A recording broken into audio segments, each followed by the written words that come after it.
खेल शुरू होने से पहले ही अगर खेल भंडोल हो जाए या कैंसिल हो जाए या आपके गेम प्लान का एक एक चीज़ आपके विरोधी को पता चल जाए तो आपके खेल का सारा किया धरा खत्म हो जाता है।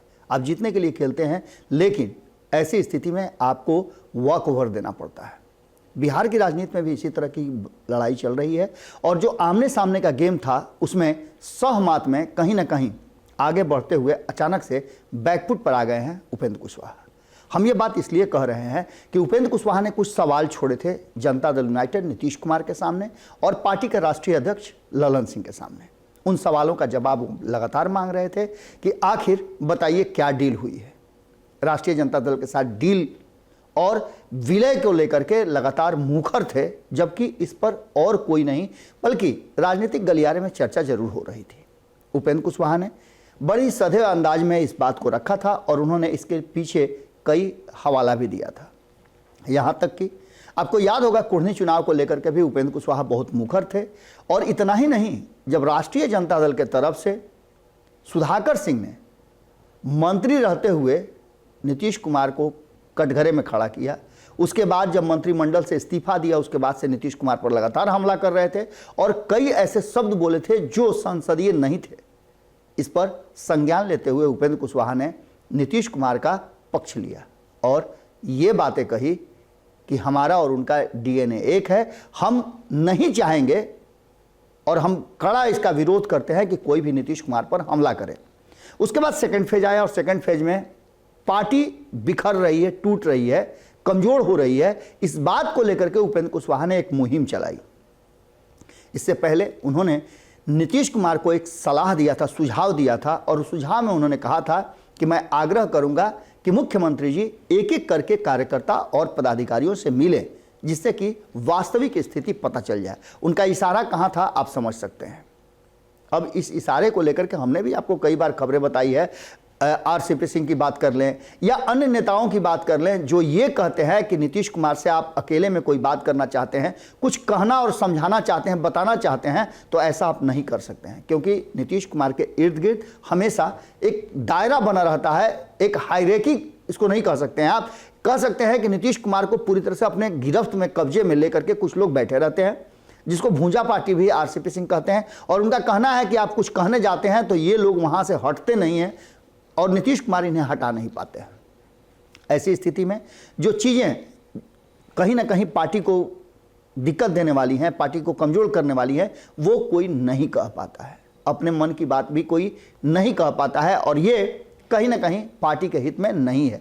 नीतीश कुमार ने उपेंद्र कुशवाहा की इस बात का समर्थन करते हुए कहा कि हाँ, मैं इस पर ध्यान दूंगा और उन्होंने शुरुआत भी कर दी थी। लेकिन इसी बीच में और कई ऐसी बातें सामने आ गई जिसमें यह अंदाजा लगने लगा और जदयू की तरफ से बार बार ये कहा जाने लगा कि उपेंद्र कुशवाहा एक पैरेलल कहीं ना कहीं संगठन खड़ा कर रहे हैं। महात्मा समता फूले परिषद का गठन कहीं ना कहीं कहा जा रहा है कि जदयू के लिए नाक का बाल हो गया। अब उपेंद्र कुशवाहा इसके संरक्षक थे और संरक्षण देने का उन्हें दंड भी झेलना पड़ा।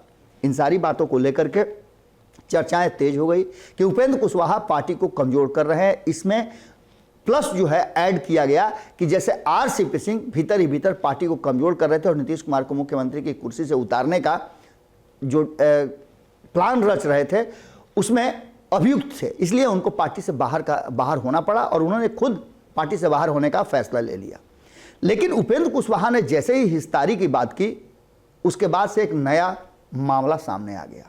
कई लोगों के अरमान तो निश्चित रूप से उपेंद्र कुशवाहा ने जगा दिए, हम ये बात लगातार आपको बोल रहे हैं, लेकिन अब वो और आगे निकल गया है और इस निकले हुए जो तीर हैं, कमान से तीर जो निकल गया है वो वापस नहीं आ सकता है। एक ओपन लेटर लिख करके उपेंद्र कुशवाहा ने आह्वान किया है कि पार्टी को बचाने के लिए जितने भी नेता हैं वो सारे लोग हमारे साथ जुड़े और उसके लिए उन्हें 18 और 19 तारीख का डेट भी तय कर दिया गया है। इसमें थोड़ा सा हम आपको बताएंगे कि उपेंद्र कुशवाहा ने एक ट्वीट के माध्यम से ये जानकारी दी और एक चिट्ठी भी सामने रखी। चिट्ठी में बहुत सारी बातें हैं, वो बताने की जरूरत नहीं है क्योंकि आपने चिट्ठी पढ़ ली होगी। हमने भी कल चिट्ठी आपको दिया था, लेकिन उस चिट्ठी का मजमून जो है वो साफ तरीके से स्पष्ट कर रहा है कि राजद के साथ क्या डील हुई, ये स्पष्ट करे पार्टी के शीर्ष अधिकारी। इसके साथ साथ पार्टी के विलय की बात जो चल रही थी उसको स्पष्ट करे। और इन दोनों चीज़ों का कहीं ना कहीं जैसे ही ये चिट्ठी आई और राष्ट्रीय अध्यक्ष ललन सिंह के संज्ञान में आई, उन्होंने इस पर त्वरित एक्शन लिया और सिरे से इसको खारिज करते हुए कहीं ना कहीं कुशवाहा के ओपन लेटर की धज्जी उड़ा दी। इसके साथ साथ जो हमारी जानकारी है कि एक तरह से समझिए कि पार्टी के अंदर व्हिप जारी कर दिया गया है कि कोई भी उस मीटिंग का हिस्सा न बने, जो बनेगा वो पार्टी विरोधी गतिविधि का हिस्सा हो। उपेंद्र कुशवाहा को लेकर के भी ये बातें चर्चा में थी। हमने खबरों में बताया था आपको कि चिट्ठी की तैयारी चल रही है, उसका मजमून बनाया जा रहा है और एक पूरे तरह से संवैधानिक तरीके से चिट्ठी ड्राफ्ट कराई जा रही है, जिससे कि उपेंद्र कुशवाहा जिस तरह का एक्ट कर रहे हैं उन्हें दंड दिया जा सके और पार्टी से उनको बाहर करने का रास्ता दिखाया जा सके। इन सारी बातों को लेकर के उपेंद्र कुशवाहा के सवालों का जवाब ललन सिंह ने दे दिया है। यानी अब ये स्पष्ट हो गया है, हालांकि इसके कई कहा जा रहा है कि अच्छे और बुरे पहलू भी हैं। इसको लेकर के ललन सिंह और नीतीश कुमार और कितने लोगों से घिरेंगे वो अलग बात है, लेकिन उपेंद्र कुशवाहा को कहीं ना कहीं ओपन लेटर लिखने के बाद ललन सिंह ने संज्ञान लेते हुए उन्हें चेकमेट कर दिया है, ये कह के कि ये सारी बातें अफवाह है और अफवाहों को लेकर के यदि पार्टी में किसी तरह का कोई उलट पलट किया जाता है तो ये ठीक नहीं है। दिग्भ्रमित करने वाला इस तरह का बयान है और इस तरह की चिट्ठी है। अब इसका मतलब है कि पहला स्टेज तो ललन सिंह ने पार कर लिया और पहला स्टेज पार करने के बाद उपेंद्र कुशवाहा कहीं ना कहीं इस चिट्ठी को लिखने के बाद बैकफुट पर है। हालांकि 18-19 तारीख को उनका कार्यक्रम है, यहीं सिन्हा लाइब्रेरी में, पटना के राजधानी के जो हाट कहे जाते हैं सिन्हा लाइब्रेरी में उनका कार्यक्रम है। इसमें उन्होंने आह्वान में सबको बुलाया है। समता पार्टी के पुराने साथियों को उन्होंने बुलाया है, उन्होंने आरएलएसपी के पुराने साथियों को बुलाया है, उन्होंने समता फूले परिषद के लोगों को बुलाया है और उन्होंने जदयू के लोगों को ही बुलाया है कि जदयू को बचाने के लिए आप मेरे साथ आइए।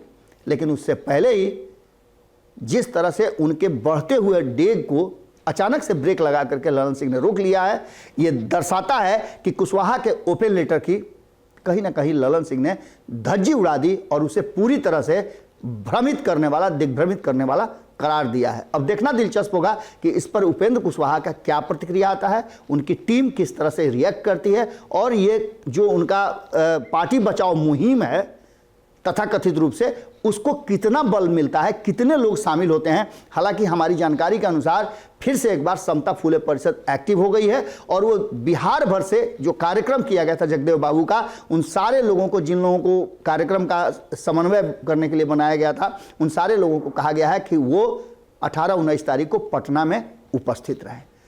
आगे की खबरें भी हम आपको बताते रहेंगे, इस पर प्रतिक्रिया क्या आती है उपेंद्र कुशवाहा की और उनकी टीम की, ये भी हम आपको बताएंगे। लेकिन एक बात तो तय मान के चलिए कि उपेंद्र कुशवाहा और जदयू का संबंध धीरे धीरे अब अंतिम कहा जा रहा है कि पायदान पर पहुंच गया है। जुड़े रहिएगा भारत लाइव के साथ, अगली खबर में जल्दी ही मुलाकात हो। अगर ये वीडियो पसंद आई और वह बिहार के राजनीति और बिहारियत से सरोकार रखेनी तो सब्सक्राइब बटन दबा के चैनल के सब्सक्राइब कर ली। ओजे एगो घंटी बा, ओकरा बटन दबा देला से कुल सटीक और मारक खबर रुआ मुफ्त में मिल जाई। अगर रुआ पत्रकारिता के हमनी के नया प्रयोग में सहयोग कर चाहतानी तो ज्वाइन बटन दबा दी। पेटीएम नंबर नोट कर ली 9386816700। धन्यवाद।